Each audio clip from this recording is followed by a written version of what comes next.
দিয়েছিলাম, তোমরা মারতে চাও মারতে পারো, কাটতে চাও কাটতে পারো, কিন্তু আমাদের সিদ্ধান্ত হলো বাংলাদেশের মানচিত্র উদ্ধার করেই তারপরে ক্ষান্ত হব।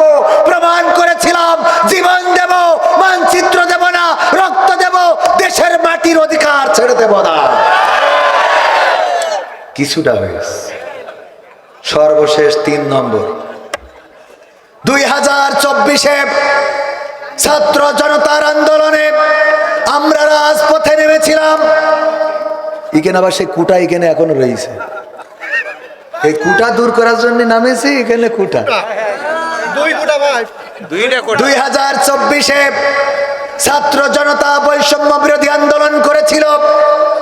বাংলাদেশে যেন কোটার ভিত্তিতে সবাই সুযোগ সুবিধা বেশি না পায়, তার জন্য রাজপথে নেমে প্রমাণ করেছিল, তোমরা আমাদের মারতে চাও মারতে পারো, কাটতে চাও কাটতে পারো, জেলে দিতে চাও জেলে দিতে পারো, অপহরণ করতে চাও করতে পারো, তবে সিদ্ধান্ত একটাই, এক দফা এক দাবি, স্বৈরাচার কবে যাবি? এই বাংলাদেশে স্বৈরাচারের ঠাঁই হবে না, বাংলাদেশে স্বৈরাচারীদের আস্তানা রাখা হবে না, গুড়িয়ে দেওয়া হবে। ছাত্র জনতা আমার শান্ত মুগ্ধ আবু সাইদ রক্ত দিয়ে প্রমাণ করেছিল, আমাদের রক্ত যদি রক্তে নদী ভেসে যায়, সাগর ভেসে যায়, তারপরেও রক্ত দেওয়া বন্ধ হবে না যতক্ষণ স্বৈরাচার পালাবে না। আর সেই সিদ্ধান্তে বাংলাদেশ থেকে স্বৈরাচার দাদার দেশে পালিয়েছিল, বলেন ঠিক কিনা?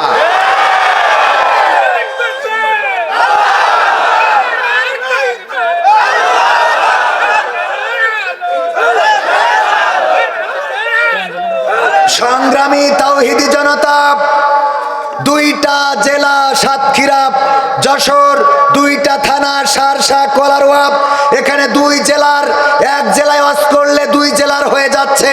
2 জেলার তাওহীদি জনতাকে বলতে চাই, আমি যশোরের, আপনারা যারা সাতক্ষীরার, 2 জেলার তাওহীদি জনতাকে সিদ্ধান্ত নিতে হবে।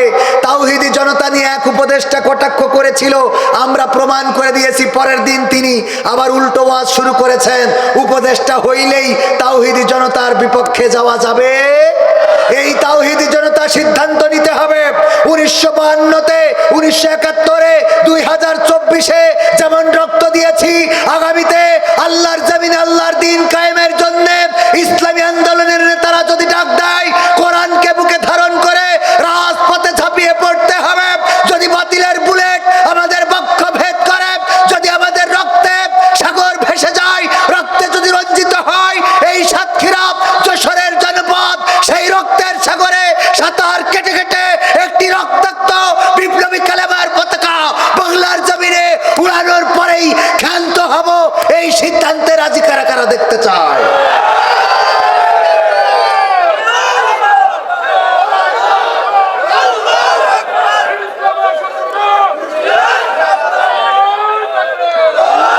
কোরআন কায়েমের এই আন্দোলনে যদি সম্পৃক্ত হতে পারেন, এই জমিনে যেদিন আল্লাহর দ্বীন কায়েম হবে, সেদিনই মানুষ প্রকৃত স্বাধীনতা খুঁজে পাবে। শুধুমাত্র শেখ হাসিনা পালিয়েছে, তাতেই আমার দাদার দেশের সীমান্তের বিএসএফেরা ঠান্ডা হয়ে গেছে, বলেন ঠিক কিনা? আমার দেশের মানুষ দেখিয়ে দিয়েছে এই দেশ কারো করুণাই নয়, এই দেশ কারো দয়াই নয়, এই দেশ আমরা রক্ত দিয়ে এনেছি। সুতরাং এই দেশ কিভাবে চলবে তার সিদ্ধান্ত নেবে এই দেশের বৈধ নাগরিকেরাই সিদ্ধান্ত নিবে। দাদার দেশের প্রেসক্রিপশনে চলবে না, চলবে। আমেরিকায় দাদা গিয়েছে, অনেকেই বগল বাজাচ্ছে, প্রমাণ হয়ে গেছে আমেরিকা দিয়ে এই দেশের রাজনীতি চেঞ্জ হবে না।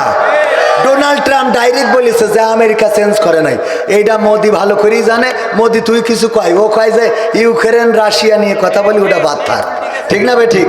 আল্লাহ আমাদের এই শক্তি সামর্থ্য আমৃত্যুকাল টিকিয়ে রাখার তৌফিক দান করুন। ভাইজানের থেকে যতটুকু সময় নিয়েছি, ভাই বলিল যে আমার 11টার আগে দিবেন না, আমি ধরে রাখলাম উনি 11টাই আসবে, তো তারপরেও সব মিলাই ভাই তো আমার অসুবিধা নেই একসাথে। তো সব দাঁড়ানো মানুষ ওখানে পাঠিয়ে দিলে বসে যাবে। ভাইজান দোয়া চাই আপনার কাছে, আমাদের জন্য, ছেলেপিলের জন্য দোয়া করবেন। ওয়ালাইকুম আসসালাম। এইটা আবার ভিডিও দিয়ে না যে হুজুর সালাম ইউনুস